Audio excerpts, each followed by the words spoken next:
Hey everyone, it's me, back again with another condensed guide for SINoALICE. Now, this time I'll be covering the Colosseum and some things that you ought to know as a new player. Colo is pretty important in SINoALICE. It's the core PvP aspect of the game, plus an amazing source of gems if you're high ranked. A guide for this, probably helpful. Now, before I get started, I just want to clarify that in my prior videos, I had been stating that Colosseum fights had something similar to rounds in them, and that's actually incorrect. It was a mistake on my part, so I apologize. This video will clear it all up, though. So, to begin, let's talk about time slots. Before I get into how the Colosseum currently works in this regard, I want to talk about the original layout that the Japanese server's Colosseum used. So, when the game first launched 2 years ago, Colosseum was actually disabled in the Japanese server. After some time had passed and the server stabilized, they started a testing period, so to speak, where they allowed 2 time slots per guild and the fights lasted for 30 minutes. After the testing period ended, they decided on using the now standard 1 time slot and 20-minute fights. Balancing. Weird how it works out. Anyways, assuming Global will use the same 1-slot system that the Japanese server does, your guild can choose 1 time slot among a list of several that works best for your members. Now, you're probably wondering, what happens if one of your guildmates can't make it? That's fine. If a member misses the Colosseum, they'll be controlled by an AI. And of course, if the player joins after the fight has started, they'll just take over. And to answer this question before it inevitably gets asked by somebody, you can leave mid-colo, just make sure you press the auto button below your weapon hotbar to turn on the AI, otherwise your character's going to do nothing for the remainder of the Colosseum battle unless you rejoin.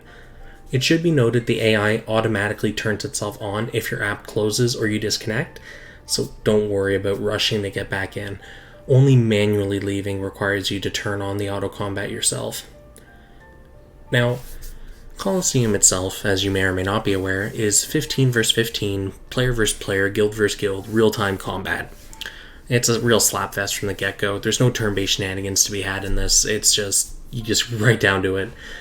So, to break down how a fight typically works, I should first explain the composition of a Colosseum team, just so we're all on the same page. You have vanguards and supports. Vanguards take the 5 positions in the front, and the supports take the remaining 10 in the back. During combat, only vanguards can be targeted, and when they all die, the opponent can target your guild ship. You can select what role you want in your personal Colosseum settings, but be warned that if everyone picks rearguard, or if there aren't 5 vanguard come colo time, the game will start selecting players from the top 5 of your guild to be vanguard until all 5 slots are filled. You can change your position between vanguard and support, called swapping, at any time, and units in the back line can still do damage. It will just have 90% reduction applied to it. So be wary of that, in case you're some wise guy that wanted to try a 15-man DPS squad to see if that'd fly. I don't know why you'd want to use swapping, personally, but as long as you know the mechanics exist, you or someone else can probably figure out a way to abuse it. Now that the composition is explained, let's talk about the actual fight. That's probably why you're here anyways. So a Colosseum fight proceeds in a rather straightforward fashion. 5 vanguards go to town attacking, and the 10 supports keep them alive and buffed. And enemies debuffed, preferably. You gain Inochi. I'm not sure if that's how you actually pronounce it, but that's how I'm going to pronounce it. So Inochi are pretty much points by dealing damage and downing enemy vanguards. Whenever a team's vanguard is all down, the opponents enter shoot down time, where they attempt to break the opponent's guild ship. They pretty much get a set amount of time to do damage, and for each player resurrected on the down team side, that time they get gets reduced by a fixed amount. I should also note, during combat, if you die, you can resurrect, or a healer can just heal your health back up, so it's not like you're down and you're out, you can always come right back into the fight. Now, resurrection costs 20 SP per person that you want to revive, and anyone can resurrect any of the down vanguards. Only the 5 vanguards who died actually need to be revived, though. If you're one of the dead vanguards, you'll resurrect yourself first. No surprise. And any further revives that you do will pick someone at random. The revive button goes on cooldown for you after you've pressed it, so you can't just spam revive everybody. So hopefully your teammates are willing to revive too, or you're going to be in the hole quite a bit of SP. It should also be noted that the team who wiped will lose all of their debuffs while keeping their buffs, while the team who entered the shootdown will keep both buffs and their debuffs. Another thing to remember is the Shinma Buffs. Just to explain the mechanic, before a Colosseum match, you can preview the 2 Shinma Buffs that will appear, with the weapon types that each one will buff respectively. During the match, when Shinma does activate, those 3 weapon types will appear. The first team to reach 75 total uses of those weapons in any combination will activate the Shinma buff for their team, and those weapon types will get a boosted effect for a period of time. Now, the Shinma buff, as touched on in prior videos, will choose 2 DPS weapons and 1 support weapon type to buff. The only exception is the Magician Orbs. They're not in the Shinma buff pool, and that's why people that's why people usually don't run Magicians or Orbs in Colosseum. People sometimes have like a mixed set, they'll throw an orb in there just in case, but typically they don't. Another important thing to discuss in Colosseum is SP. I'm going to tell you right now, if you don't like multitasking, you're probably not going to like how this works. So, just before I go anywhere else, SP in Colosseum can't be regenerated by leaving and then rejoining. Don't bother trying, it's a waste of effort.